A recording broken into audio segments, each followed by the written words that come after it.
नमस्कार विद्यार्थियों। और आज हम लोग बात करने वाले हैं बहुत ही महत्वपूर्ण, जो अभी आपकी कल ही इसका नोटिफिकेशन जारी किया गया है, यूपी लेखपाल भर्ती की। क्योंकि जिन लोगों ने यूपी पेट इस बार एग्जाम दिया था, वो ही लोग इसमें फॉर्म डाल सकते हैं। इसके अतिरिक्त और लोग इसमें फॉर्म नहीं डाल सकते हैं। यानी सबसे पहली बात है कि जो भी इस बार लेखपाल का जो नोटिफिकेशन आया है, उसके लिए वो लोग ही एलिजिबल हैं, वो लोग ही पेपर दे पाएंगे जिन्होंने 2025 का पेट का एग्जाम दिया है। ठीक है। अब बात ये आती है कि पेट में कितने नंबर होने चाहिए जो लोग इस फॉर्म को भर सकते हैं, लेखपाल की भर्ती में फॉर्म भर सकते हैं। कितने नंबर होने चाहिए पेट में, या कितना परसेंटाइल स्कोर होना चाहिए। तो एक चीज आप लोग ध्यान दीजिएगा कि इसमें अभी ये नहीं बताया गया है कि कितने लोगों को शॉर्ट लिस्ट किया जाएगा, क्योंकि यहाँ पर लिखा होगा कि लेखपाल की मुख्य परीक्षा के लिए जो लोग पेट का एग्जाम देते हैं, वो फिर यूपी ट्रिपल एस सी के थ्रू जितनी भी वैकेंसी आती है उनमें फॉर्म डाल सकते हैं। और उसके लिए फॉर्म डालने के बाद उनका एक कट ऑफ घोषित किया जाता है कि इस कट ऑफ वाले लोग ही अब ये पेपर मुख्य परीक्षा देंगे। तो ये सबसे पहली बात है कि यहाँ जिन लोगों ने भी फॉर्म भरा था पेट का और पेपर दिया है, वो सभी लोग फॉर्म डाल सकते हैं। लेकिन फॉर्म डाल कौन लोग नहीं डाल सकते हैं? जिनका 0 या जिनके माइनस में नंबर है। ठीक है। मान लो माइनस में 1 2 3 4 जो भी नंबर है, जितने भी, या 0 है, यानी आपको इसमें फॉर्म डालने के लिए 2-4 नंबर तो चाहिए ही, जैसा नोटिफिकेशन में दिया गया है। लेकिन हम बात करते हैं कि वास्तविकता में पेट में किन्हें फॉर्म डालना चाहिए। तो ये कैटेगरी के हिसाब से लगभग 70 से 75 परसेंटाइल के ऊपर जो लोग हैं, उन्हें ही ये फॉर्म भरना चाहिए। इससे नीचे मुश्किल है। क्यों? क्योंकि वैकेंसी के हिसाब से ही जो है आएगा।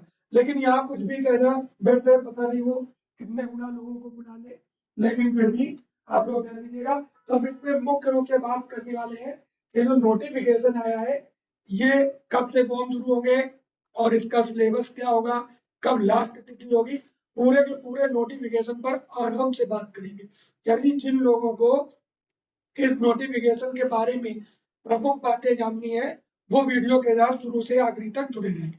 और इससे संबंधित जो भी विषय दिए गए हैं, उनमें कौन कौन से टॉपिक दिए गए हैं, उन पर भी बात करेंगे थोड़ी सी। और इसको देखते हैं। सबसे पहले देखो, जो विज्ञापन जारी किया गया है, प्रकाशित किया गया है, वो 16 तारीख को, यानी कल 16/12/2025 को जारी किया गया। और ये आवेदन जो शुरू होंगे ना, ऑनलाइन आवेदन, ये शुरू होंगे 29 तारीख से, यानी 29 दिसंबर से। और ऑनलाइन आवेदन शुल्क जमा करने की तिथि जो है, वो अंतिम क्या है, वो 28 यानी 28 जनवरी है। और शुल्क समायोजन एवं आवेदन में संशोधन करने की तिथि 4 फरवरी है। यानी हर हालत में आपको 28 तारीख तक फॉर्म भर लेना है। लेकिन यदि उसमें कहीं कोई त्रुटि रह जाती है, ठीक है, या आपका शुल्क नहीं जमा हो पाता है, तो वो जमा आप 4 तारीख तक कर सकते हैं। यानी यहाँ पर सबसे मेन चीज है कि आपको डेट याद रखनी है, और अंतिम तिथि का इंतजार किए बिना आपको फॉर्म, जैसे ही फॉर्म ओपन हो जाता है लिंक उसका, वैसे ही तुरंत आप कोशिश करके शुरुआत में ही फॉर्म को भर दीजिएगा, जो लोग भी लेखपाल का पेपर देना चाहते हैं। तो यहाँ देखो कि मेन चीज है, 29 तारीख से फॉर्म शुरू होगा। 28 तारीख यानी 1 महीना आपको मिलेगा फॉर्म भरने के लिए। यदि आपका शुल्क बकाया रह जाता है या कोई त्रुटि हो जाती है फॉर्म में, तो उसके लिए 4 फरवरी अंतिम तिथि होगी। यानी इन आप 28 जनवरी से लेकर के एक सप्ताह के अंदर उस फॉर्म में संशोधन कर सकते हैं, या यदि फीस रह जाती है जमा करने के लिए तो उसको जमा कर सकते हैं। शुल्क तो बहुत ही कम रखा गया है, 25 रुपए शुल्क है। तो आगे हम लोग बात करते हैं जो मेन पॉइंट है उनकी। ठीक है, क्या है देखो, सबसे पहले ध्यान देना है कि उत्तर प्रदेश अधीनस्थ सेवा चयन आयोग, यानी जिसको हम यूपी ट्रिपल एस सी के नाम से जानते हैं, उन्होंने विज्ञापन संख्या, ये सब चीजें आप लोग नोट करके रखिए। ठीक है। इसके अंतर्गत राजस्व परिषद उत्तर प्रदेश लखनऊ में, लखनऊ के नियंत्रणाधीन लेखपाल के कुल पद कितने दिए गए? 7,994। इतने पदों के लिए आवेदन किया गया है।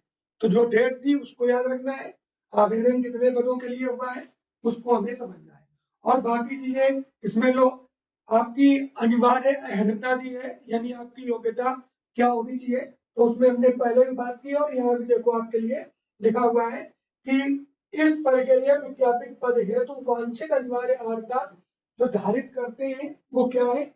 पहली अर्हता है कि प्रारंभिक अर्हता परीक्षा 2025 जिसको हम टेट टेस्ट के रूप में जानते हैं, इसमें यदि सम्मिलित हुए हैं तो उन्हें ही इस पेपर की मुख्य परीक्षा के लिए जो है बुलाया जाएगा। अब उसमें दिया कि स्कोर कार्ड निर्गत किया गया हो, ऐसा नहीं कि आप केवल पेपर में बैठे हैं और आप एलिजिबल हो गए, पेपर के बाद आपका रिजल्ट भी आया हो और उस रिजल्ट में आपके पॉजिटिव नंबर हो, निगेटिव में नंबर ना हो, शून्य निगेटिव नंबर ना हो, तो ही आप इस परीक्षा को दे पाएंगे। तो यहाँ पर देखो दिया भी है कि वास्तविक स्कोर नॉर्मलाइज स्कोर में शून्य या उससे कम नकारात्मक अंक प्राप्त करने वाले अभ्यर्थियों को मुख्य परीक्षा में शॉर्ट लिस्ट नहीं किया जाएगा, उनको मौका नहीं मिलेगा। मौका सिर्फ उनको मिलेगा जिनके पॉजिटिव में नंबर है, प्लस में नंबर है। लेकिन इसके अलावा एक चीज और आप लोग समझ लीजिएगा, प्लस में नंबर से भी कोई विशेष वो मतलब नहीं है, एक ठीक ठाक स्कोर आपका होना चाहिए। ठीक है। अब ऑनलाइन आवेदन करने वाले व्यक्तियों के लिए क्या सूचना है। इस विज्ञापन के अंतर्गत आवेदन करने हेतु ऑनलाइन आवेदन प्रणाली लागू है, यानी आपको ऑनलाइन ही करना है और किसी माध्यम से कोई स्वीकार नहीं किया जाएगा, ये हम सभी लोग ये बात जानते हैं। और आप आयोग की वेबसाइट पर जाकर के ऑनलाइन आवेदन कर सकते हैं। आगे देखते हैं हम लोग ऑनलाइन आवेदन की प्रक्रिया। तो इसमें भी कोई विशेष आपको काम नहीं करना होता है, आप किसी भी कैफे वगैरह में जाके फॉर्म भरवा सकते हैं और वहां पर जो चीजें दी है उनको भली भांति पढ़ ले और समझ ले और उस आयु सीमा के अंतर्गत आते हैं तो ही आप आवेदन करें। ये सारी बातें यहाँ पर लिखी हुई है। अभ्यर्थी को आवेदन की अंतिम तिथि तक संबंधित आवश्यक अनिवार्य अर्हता व अन्य अर्हताएं धारित करना अनिवार्य है, यानी उस डेट तक जो भी पहले आपने पेड दे दिया, मान लो गलती से आपने हाई स्कूल किए हैं और आपने पेड दे दिया, ठीक है, फॉर्म भर दिया, तो वहां तो ऐसा कुछ नहीं अगर चेक हुआ है तो आप एलिजिबल नहीं है, तो आपको सब चीजें समझ के उसके बाद ही आवेदन करना है। आगे की डेट की मान्य नहीं होगी, उस डेट तक जब तक आवेदन आया है तब तक आपके पास सारे के सारे डॉक्यूमेंट्स होने चाहिए। फिर क्या कहा है कि आरक्षण आयु सीमा में छूट का लाभ चाहने वाले अभ्यर्थी संबंधित आरक्षित श्रेणी के समर्थन में इस विज्ञापन जो विस्तृत विज्ञापन दिया गया है के परिशिष्ट में मुद्रित तथा वेबसाइट पर उपलब्ध निर्धारित प्रारूप पर, यानी ऐसा नहीं है कि आप पहले से कुछ भी बनवाए हो, तो इसमें प्रारूप दिया गया है उस टाइप का यदि है तो चल जाएगा, नहीं तो फिर आपको नए सिरे से इसी प्रारूप के द्वारा जारी जाति प्रमाण पत्र आरक्षण संबंधी प्रमाण पत्र आपको देना होगा। यानी ये सब चीजें जो आपको नोटिफिकेशन में होती है, आपको नोटिफिकेशन को 1 से 2 बार जरूर पढ़ना चाहिए, एक एक बारीकी को समझना चाहिए। ठीक है। हाँ। और अगर ऐसा नहीं करते हैं तो आप कुछ समस्या में आ सकते हैं, हो सकता है आपका चयन होने के बाद आपको इधर उधर दौड़ना पड़े, पहले ही आपके पास टाइम है, उन चीजों को आप समझ लें। यहाँ देखो ईडब्ल्यूएस के लिए भी दिया है कि आर्थिक रूप से जो कमजोर होंगे ईडब्ल्यूएस के अंतर्गत आएंगे जनरल श्रेणी में, उनको क्या करना है कि उनको देखो अपेक्षित है कि वह आवेदन करने से पूर्व 1/4/2025 से 28/1/2026 आवेदन की अंतिम तिथि के मध्य निर्गत ईडब्ल्यूएस प्रमाण पत्र जो वित्तीय वर्ष 2024-25 की आय पर आधारित हो तथा वित्तीय वर्ष 2025-26 हेतु मान्य हो को धारित करना सुनिश्चित करे। यदि इसके पहले का है तो वो मान्य नहीं होगा, इस बीच का ही होना चाहिए। तो ये चीज भी आप लोग ध्यान दें कि जहां तक हो सकता है आप नया ईडब्ल्यूएस का बनवा लें, यदि बना हुआ रखा है इसी वर्ष का वित्तीय वर्ष 24-25 का तो आपका चल जाएगा। वो भी कब से बना होना चाहिए, 1 अप्रैल 2025 से लेकर के 28/1/2026 के मध्य का होना चाहिए, यानी आवेदन करने के समय तक का होना चाहिए। ये मोस्ट इंपॉर्टेंट बातें हैं जो आपको विज्ञापन के साथ याद रखनी है। आगे हम लोग पढ़ते हैं और भी कुछ महत्वपूर्ण जानकारी है। ठीक है। यहाँ पर दिया कि प्रारंभिक अर्हता परीक्षा के रजिस्ट्रेशन नंबर के साथ अभ्यर्थी का प्रमाणीकरण लॉगिन, ठीक है। अभ्यर्थी को प्रारंभिक अर्हता परीक्षा 2025 के रजिस्ट्रेशन नंबर के सापेक्ष पंजीकृत मोबाइल नंबर ईमेल पर प्रेषित किए गए ओटीपी के माध्यम से लॉगिन करना होगा। यानी जो आपने पेड दिया है उसके आधार पर वहां पर जो मोबाइल नंबर वगैरह आपका पड़ा था वही मोबाइल नंबर आपके पास होना चाहिए। उसी पर ईमेल पर आपका ओटीपी आएगा और उस माध्यम से ही आप आगे बढ़ेंगे। आगे आवेदन, ये देखो ये तो आप चीजें आप लोग देख लेंगे। जो इम्पोर्टेंट चीजें हैं वो हम आपको बताते हुए चल रहे हैं कि कौन कौन सी इम्पोर्टेंट चीजें हैं। तो इसको हम छोड़ देते हैं। आगे देखो, फोटो हस्ताक्षर, ये कोई दिक्कत नहीं है, ये तो आप लोग जब ऑनलाइन करवाएंगे तो वहां पे ही हो जाएगा। आपसे घोषणा पत्र में वेब पेज के निचले हिस्से में अभ्यर्थी द्वारा की जाने वाली घोषणा का प्रारूप प्रदर्शित होगा। अभ्यर्थी से यह अपेक्षा है कि वह घोषणा पत्र के अंतर वस्तु का ध्यान पूर्वक अध्ययन कर ले, यानी उस घोषणा पत्र को अच्छे से पढ़ ले, समझ ले। यदि घोषणा पत्र से सहमत हो तो सभी बिंदुओं को सिलेक्ट चेक बॉक्स को टिक करते हुए नीचे दिए गए वेरिफिकेशन कोड को दर्ज कर सेव एंड सबमिट बटन पर क्लिक करते हुए शुल्क भुगतान संबंधी प्रक्रिया पूर्ण की जानी होगी। यानी ऐसा हर जो भी हम लोग ऑनलाइन फॉर्म करते हैं सब में लगभग ये होता है कि ऊपर से भरने के बाद नीचे एक बटन दी होती है कि क्या आप सभी आपने जो जानकारी भरी है वो सभी जानकारी सही है, क्या आपने जो चीजें दी है वो वास्तविकता में सत्य है, और इन सबके बाद आपको क्लिक करके तब आगे बढ़ना है। फीस का भुगतान, इसके लिए कोई दिक्कत नहीं है, 25 रुपए आपको भुगतान करना है, बहुत ज्यादा नहीं है। फिर आगे हम लोग बढ़ जाते हैं जो इम्पोर्टेंट होगा। देखो यहाँ पर फीस का जो दिया है उसमें कोई दिक्कत नहीं है, सभी के लिए बराबर ऑनलाइन प्रक्रिया का शुल्क दिया गया है। कितना है? 25 रुपए, कोई दिक्कत नहीं। बाकी कुछ यहाँ पर क्या दिया है कि स्वतंत्रता संग्राम सेनानी के हाथ से भूतपूर्व सैनिक, महिला, दिव्यांगजन, उत्कृष्ट खिलाड़ियों द्वारा 1 से 4 तक उल्लिखित उनके मूल श्रेणी के अनुसार शुल्क देय होगा। यानी वो जिस श्रेणी के अंतर्गत आते होंगे, यानी कुल मिलाकर के ये लिखने का कोई मतलब ही नहीं है, सभी को 25 रुपए ही अदा करने हैं। आगे देखते हैं, फॉर्म का प्रिंट आउट लेना, ठीक है। आवेदन पत्र में संशोधन, वो भी कोई ऐसी बात नहीं है इसमें। अब हम मुख्य रूप से किस पे आएंगे तो हम लोग समझेंगे कि मुख्य रूप से हम लोग सिलेबस को देखेंगे, ठीक है। वेतनमान तो आप लोगों को पता ही है। वैसे यहाँ पर वैकेंसी देख लो, अनारक्षित यानी सामान्य वर्ग की 4065 है, ठीक है। और अनुसूचित जाति, अनुसूचित जनजाति यानी एससी एसटी, अन्य पिछड़ा वर्ग यानी ओबीसी, और आर्थिक रूप से पिछड़े हुए यानी ईडब्ल्यूएस, ठीक है। इनके सबकी अलग अलग ये वैकेंसी दी गई है। और इसके आगे बढ़ते हैं, और वेतनमान जो है ना वो आपका लेवल 3 के अनुसार होगा, जो 21,700 न्यूनतम और अधिकतम 72,100 रुपए बनेगा। आगे हम लोग देखते हैं। अब ये सब छूट उट के बारे में दिया है, किसका क्या होगा, यहाँ पर जो है कि किसके लिए क्या होना चाहिए, ठीक है। श्रेणियां क्षेत्रीय आरक्षण वगैरह दिया है, कोई दिक्कत नहीं। ये वो श्रेणियां दी है, आरक्षण संबंधी प्रावधान दिया है, किसको कितना आरक्षण मिलेगा। आप लोगों को पता है कि ओबीसी में 3 वर्ष का और एससी में 5 वर्ष का, और जो दिव्यांगजन वगैरह होते हैं उनके लिए भी आरक्षण जैसा सभी एग्जाम में मिलता है उसी हिसाब से मिलेगा। अब बात करते हैं अहर्ता की, कि यानी योग्यता क्या होना चाहिए, शैक्षिक योग्यता क्या होनी चाहिए।